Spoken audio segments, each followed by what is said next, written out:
Much media today. No. It's been a stressful 24, 48 hours. Can you sort of give us an update on where we're at with this fight? The board have put a statement out. Obviously, there's been an adverse finding in Conor Benn's test. Where are we at with this fight? Where we're at is that we're planning to have a fight on Saturday night. There's multiple tools that we have to fight.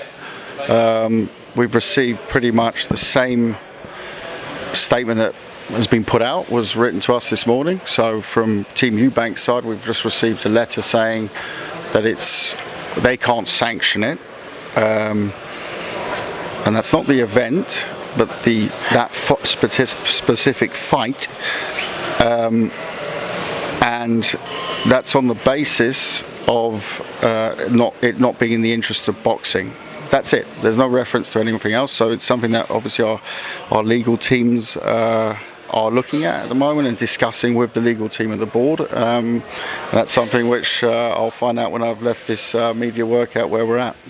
What point did you find out about the test results? Because I think I heard you on TalkSport say this was a test that was done end of August, early September. So I just wondered, when were you alerted or made aware of these findings? We've been aware for a little while, enough time. I can't go into exact details, but it's all with the lawyers. Enough time for us to go to a medical side of things first and foremost to check exactly what it meant. None of us are doctors or medical experts, so we sought the advice of medical experts in that field in this country and abroad.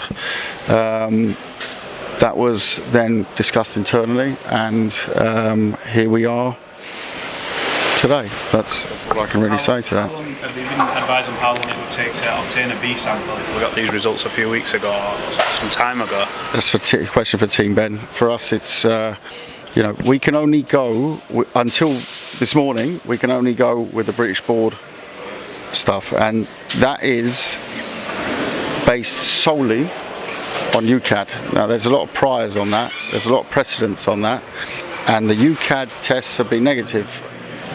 Juniors, obviously, but also Ben's. So this refers to a test which was done by VADA, which was actually signed up for on a voluntary basis. The tests after that from VADA were also negative. Ultimately, we don't look at that. We look at simply there was a positive test. That's for us what we sent to our medical experts, and that's why we're still here today. Kalle, you said that Conor and Chris have had a conversation and they've spoke this morning. Chris Eubank said that he hasn't spoke to Conor at all. What is the latest on that? Well, but that's a bit cheeky, because he said they haven't spoken since it's broken. They spoke a few, let's say, before that about this, but not this morning. So I think in another interview he clarified that, so please don't put that out because that's fake news. That's not what he said. He said we haven't spoken since it's broken. So we haven't spoken is one quote, and we haven't spoken since it's broken is the correct quote.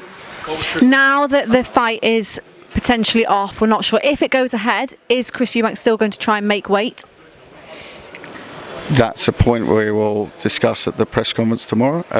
Right now, for me, it's a case of the legal side of things. There's obviously discussions on other points taking place at the same time, but right now it's finding a way of finding a solution with the board, and if that's not possible, our B's and C's. Kalle, a lot of people are asking, what's the point of drug testing if people are going to test positive and the fight's still going to go ahead? I'm not going to give an opinion on that right now. I think I've made my opinion on doping very clear in the past. We're in a set of circumstances. We've had experts in every field look at those circumstances, and here we are today. The ultimate decision from our side is not taken by the experts, not taken by myself, it's taken by Chris. And the safety of the fighters, how much does that come into play when you're looking at keeping the fights on? No, absolutely. That's why we take the highest medical opinions on it, and look at actually what the findings are and what the tests are, and that's really all I can say on that.